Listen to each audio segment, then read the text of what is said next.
Residence degli Ulivi, l'incanto della natura per chi vive in città.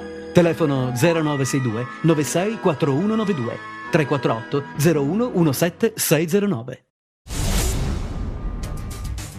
Un commerciante di 44 anni, Rocco Carbone, è stato assassinato ieri sera a Bovalino, nella Locride, raggiunto da un colpo di fucile alla gola mentre si trovava in via Fratelli Bandiera, nei pressi della sua armeria. L'uomo incensurato aveva parenti con ruoli di spicco nella malavita organizzata. Nei giorni scorsi erano stati bruciati 4 camion nella zona al centro della faida di San Luca. Gli episodi all'omicidio di ieri sera fanno ritenere agli inquirenti che siano saltati gli equilibri tra clan diversi dell''ndrangheta.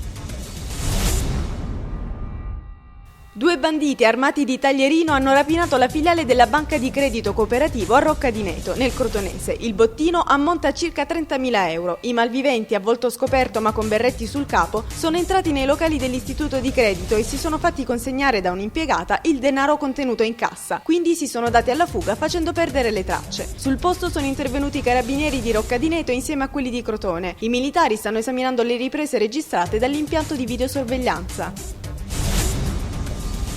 È l''ndrangheta la maggiore organizzazione criminale su scala mondiale per quanto riguarda il traffico di stupefacenti. È riuscita a superare la mafia in quanto più affidabile perché meno permeabile ai collaboratori di giustizia, essendo a base familistica. E questo è il messaggio lanciato a Sanremo dalla dottoressa Anna Canepa della Direzione Nazionale Antimafia, che ha partecipato al convegno sul contrasto all'economia del crimine al Palafiori, di fronte ad una platea gremita di studenti delle scuole superiori. Sono oltre 3.500 le firme raccolte dagli operai dell'ex Sasol di Crotone nei 3 gazebo che hanno allestito in città in occasione della festa della Madonna di Capocolonna. L'intento è quello di sensibilizzare la cittadinanza sull'avvertenza che da mesi vede impegnati gli operai nella difesa del loro posto di lavoro. Le firme raccolte saranno portate poi al Ministero in occasione dell'incontro istituzionale a Roma previsto per il 18 maggio per discutere dell'avvertenza.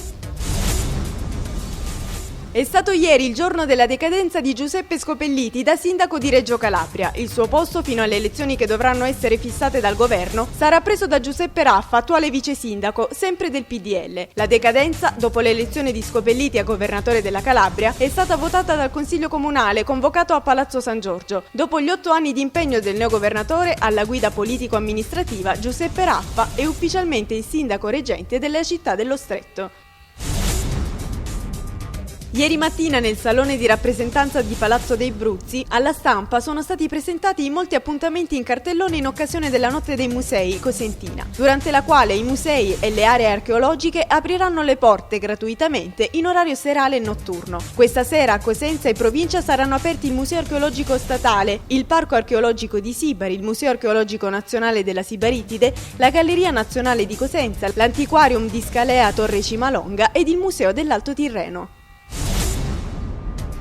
È previsto per stanotte l'appuntamento clou della Festa della Vergine di Capocolonna, patrona di Crotone, che vede la partecipazione di migliaia di fedeli. Dopo l'una, infatti, è previsto l'avvio della processione del Quadricello della Madonna dalla cattedrale cittadina alla volta di Capocolonna, con il ritorno previsto nella serata. Intanto sono oltre 400 le bancarelle che animano la tradizionale fiera, che accompagna gli eventi per l'intero mese mariano.